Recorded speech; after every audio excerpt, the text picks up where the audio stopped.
The story begins in a remote countryside where Alex, a poor orphan boy, struggles each day to survive. He lives alone in a collapsing wooden house where cold winds easily slip through the cracks in the walls. With no parents and no relatives, Alex is ignored or treated harshly by the villagers.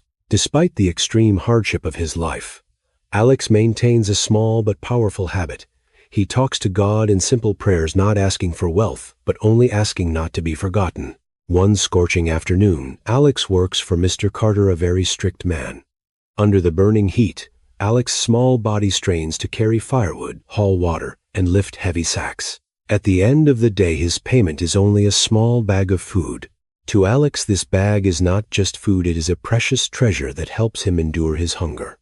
However, on his way back to his wooden house, Alex encounters a group of older teenagers. They block his path, mock his poverty, and shove him to the ground. More painful than the scrapes on his skin is when they snatch his food bag and scatter everything onto the dirty ground. Watching his treasure trampled, Alex feels shattered inside. With trembling hands, he tries to gather what remains. In that desperate moment, he looks up at the sky and whispers, "Please give me the strength not to become like them." He chooses to hold on to kindness instead of letting hatred take over his heart.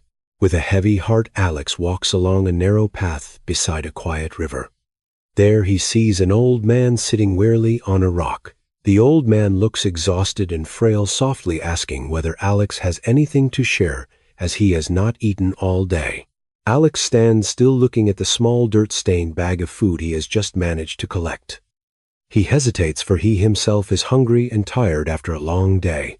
But at that moment, his late mother's words echo in his mind. "When you give from your heart, you will never run out." An inner struggle takes place within the orphan boy. In the end, Alex reaches into the bag and takes out the best piece of bread he has. He begins to wipe the dust off it, preparing to carry out an act of sharing that will completely change his destiny. The old man smiled, accepted the piece of bread, and ate it slowly. "Thank you, you are truly kind," he said. In that moment, a strange warmth spread through Alex's heart. For the first time in a day filled with injustice and cruelty, he felt proud of himself. After finishing the bread, the old man asked Alex to support him for a short walk beneath the ancient trees. They moved slowly, Alex gently assisting him, unaware that every step he took was being noted by a very special man. After walking a distance beneath the ancient trees, Alex quietly continued to support the old man, guiding him step by slow step. The sunset filtered through the leaves, casting a gentle glow over them. The space was so still that only the rustling of leaves and the old man's steady breathing could be heard. Suddenly the old man spoke, his voice warm yet seasoned with experience. "Alex, have you ever wondered why life has tested you so much?" Alex froze. He had never told the old man his name. Surprise flickered across his youthful face, but he simply lowered his head and replied softly, "I only know that I try to live well." The old man smiled. His eyes no longer carried the earlier weariness but became deep and clear. They stopped at a lush green meadow hidden behind the trees. There the old man gently released Alex's arm and stood upright. His posture changed, no longer the trembling figure of an exhausted man, but the composed bearing of someone of status. "I have been observing you long before today," he said slowly. He began recalling things no stranger could possibly know. He spoke of the nights Alex curled up in the corner of the collapsing wooden house, trying to suppress his sobs while missing his parents. He mentioned the silent prayer Alex whispered after being bullied by a group of teenagers, a prayer asking for strength not to become like those who had hurt him.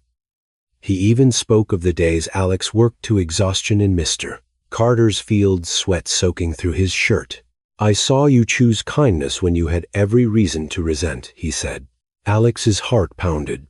He stepped back half a step, his voice trembling. "How could you know all of that?" The old man looked directly into the boy's eyes. "Because I am not a beggar who happened to meet you by the river." He slowly revealed his true identity, a wealthy philanthropist, one of the richest men in the region, who had been quietly searching for a worthy heir, not for talent or strength, but for a pure heart. He had sent people to observe Alex's life from afar to see whether adversity would cloud his soul. "Today," he continued, "you helped me. When you thought you were helping a weak stranger, you did not know it was the final test. He placed a hand on Alex's shoulder, his eyes filled with emotion. "I have no children. I have prayed to find a son with a heart of gold. Alex, I want to adopt you. I want to give you a real home, a future worthy of your kindness." The offer left Alex speechless. Years of loneliness and hardship seemed to dissolve in an instant. Tears streamed down his cheeks, not tears of sorrow, but of happiness and relief. In the distance, a luxurious carriage waited along the narrow path. As the man walked beside Alex, their shadows stretched long across the ground. It was no longer the image of a weary old man and a poor boy, but of a father and son beginning a new journey in life. Many years passed.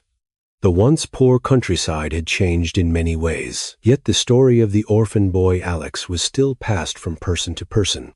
Like a legend of kindness, Alex had now grown into a composed young man carrying within him knowledge and calmness. No longer the skinny boy living in a collapsing wooden house, Alex was now managing the charitable activities of his adoptive father, the wealthy man who had taken him in by the riverside that year. Alex's life had completely turned a new page. Thanks to his adoptive father's protection, he not only had a real family, but also received an education and an honest job. However, wealth did not make Alex forget his roots. He often returned to the old riverside where he had once shared a dusty piece of bread with a stranger in his hunger. Standing there watching the water drift gently by, he remembered his old prayer to be given the strength not to become as cruel as those who had bullied him.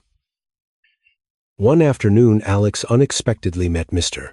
Carter again, the once harsh employer, now aged and fallen on hard times. Instead of turning away or holding on to resentment for the days he had been exploited, Alex stopped and handed him a bag full of food and a small amount of money to help with his living expenses. This act reflected the bag of food he had once received. What was given in love had now multiplied many times over. Alex understood that the kindness he had once shown to a stranger had not only brought him a father, but had also given him a mission to become a door for those in despair. In his mansion, Alex hung a painting of a boy sharing bread with an old man. It was a reminder that God or miracles do not appear through loud wonders but hide within small choices to do good. His adoptive father, now with white hair, would often smile and say, "I gave you a home, but it was your heart that created this legacy." The story ends with the image of Alex holding the hand of another orphaned child, leading the child toward a school. The final message echoes with inspiration. No matter how harsh life may be, no matter how abandoned you feel, believe that your kindness is always seen. Doors will open where you once saw only walls, and you will never have to walk alone again. Kindness never disappears. It simply waits for the right time to bloom and change the destiny of both the giver and the receiver.